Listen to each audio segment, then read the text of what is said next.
ఇలా ఉన్న వీడియోని సినిమాటిక్ బ్లర్ వచ్చేలాగా ఇలా క్రియేట్ చేసుకోవచ్చు. It's day 32 of learning CapCut. First వీడియోని క్యాప్కట్ లోకి యాడ్ చేసుకోండి.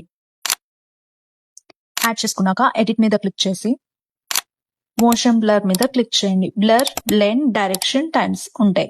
బ్లర్ 100 పెడుతున్నాను నేను, బ్లెండ్ కూడా 100 దాకా పెట్టుకోండి. డైరెక్షన్స్ లో 3 ఉంటాయి, మళ్ళీ ఫార్వర్డ్, బ్యాక్వర్డ్, బోత్ పెట్టేస్తున్నా. టైమ్స్ లో 1 టైం పెట్టాను. సో ఒకసారి అబ్జర్వ్ చేయండి ఎలా వస్తుందో. అది అప్లై అవుతుంది అనమాట మోషన్ బ్లర్ అనేది. వన్స్ అప్లై అయ్యాక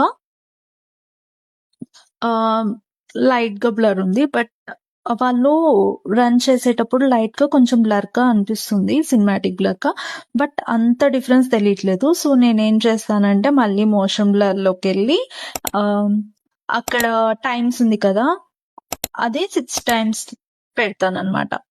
ఇప్పుడు మళ్ళీ అప్లై చేశాక ఇలా ఉంది వీడియో. ఇది మనకి ఫైనల్ అవుట్పుట్ అనమాట. Let's meet in another tutorial. Bye.